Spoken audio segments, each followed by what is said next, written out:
What's up everyone, Adam from FWCI here. In this video, I will be reviewing the Jada Toys Street Fighter 2 The Ultimate Challengers Wave Akuma and Balrog.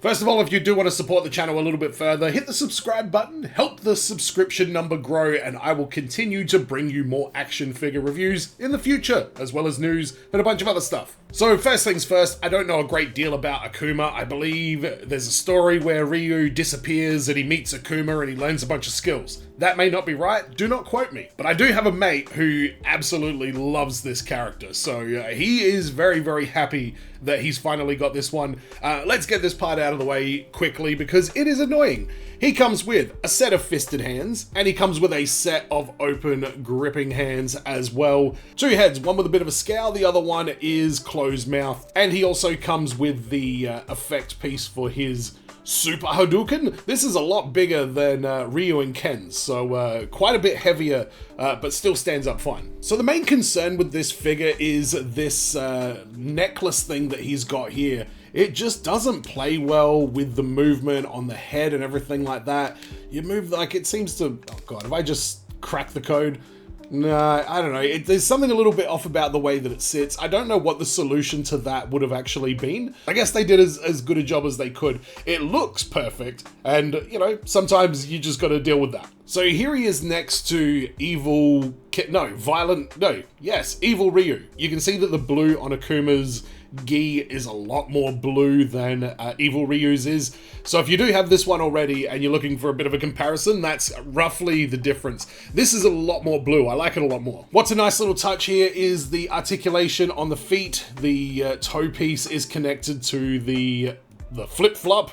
The flip-flop's connected to the knick-knacks, and the knick-knacks connected to the... No, the toes are connected to the flip-flop, and yeah, it just makes for some extra posing opportunities like that. The hole goes all the way through the flip-flop as well, which I'm sure you can see it. I'm still getting used to having the camera at this angle, so bear with me. But I like that. That makes it a really authentic and unique, different footwear for this figure, because the body is basically exactly the same as Ryu and Ken. Obviously you've got the Akuma symbol on the back, which looks really, really good. I think this guy really needs to be posed with his back, doing that looking over the shoulder pose that he's kind of famous for. But other than that, it's basically the exact same body as Ken and Ryu. I believe the complexions are a little bit different. I wouldn't say darker, but definitely different. So he's got the brown belt, and if you've never removed one of these before, they're actually quite interesting the way that they've done it. So that's what the articulation looks like. You've got the butterfly joint and plenty of movement in the midsection like that. The splits that he does are ridiculous. So yeah, in terms of articulation, you can't really do much better than the Jada Toys Street Fighter range, in my opinion. And to put this back on, you just slide that little loop. Oh, if I can do it properly. There we go. Slide the little loop over there. Wrap it around. And there's a hole in there that just pops straight back in. It is super easy. Looking at the face scan on it, it looks great. I mean, I really enjoy the gritted teeth and the intensity on it. All the Street Fighter figures, I think, do a great job of showing intensity. Well, the ones that need to anyway. We'll get to Balrog and his lazy eye in a second. But this set is about to wrap up with, I think, Zangief is the last one that they need to release to sort of complete this roster. And I don't know what I'm going to keep doing with these ones. I really want to keep collecting them, though, because they're just tremendous action figures. I can't get enough of this line. But I am curious to see what we get for all the Player 2 versions of these figures as well, because I'd like to see more Deluxe Player 2, like the M. Bison, where we get some more stands and effect pieces. Tarantino test.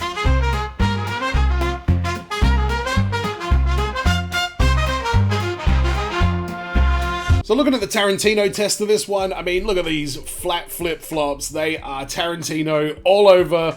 He loves it. This passes the Tarantino test without a hesitation.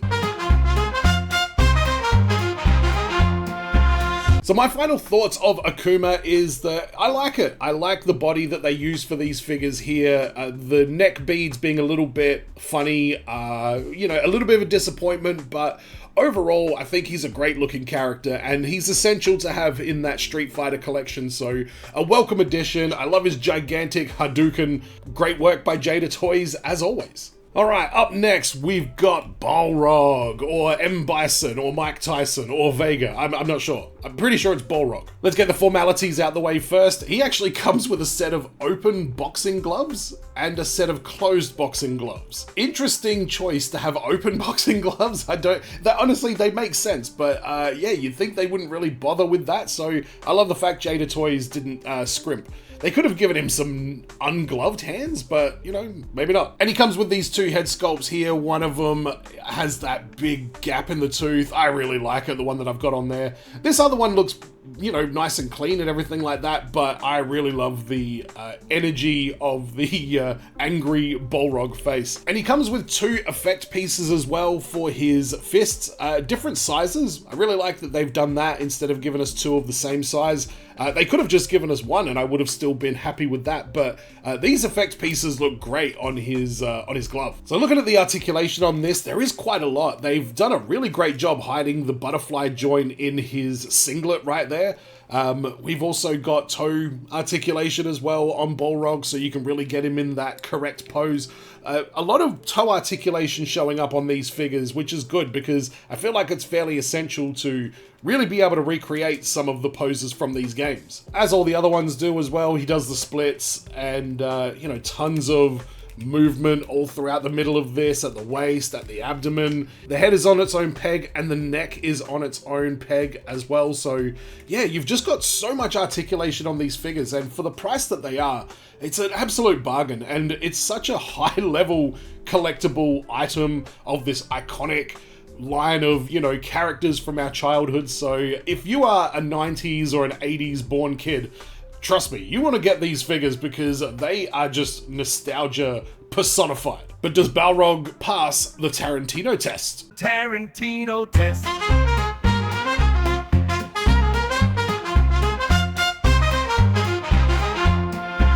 So yes, he does. Even though these feet do go up, they also go down as well. Hang on, I'm gonna get the angle. Yeah, there it is.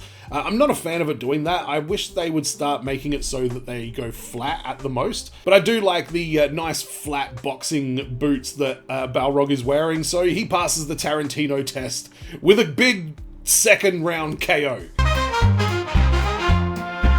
So my final thoughts on Balrog, he might be one of my favorite figures from the line. I just love how different the baby blue coloring is on him. I'm not sure what his player 2 is going to look like, but I just think the design and the color palette of him is so unique and so interesting. And then you've got all that energy and the expression in the face.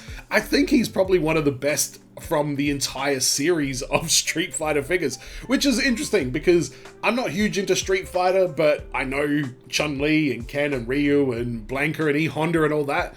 I'd never really heard of Balrog until probably a few years ago, and now I'm just loving having him on my shelf, punching the shit out of people left, right, and center. Now, I will be getting E-Honda at some point in the future, and I'll do a review of that when I get it, but that's going to wrap up this video. Let me know in the comments what your thoughts are on both of these figures. Don't forget to subscribe if you haven't already for more action figure related content that I plan on doing in the future. Thank you to everyone who supports the channel, and as always, be well, stay safe, look after your figs, ta-ta, and farewell.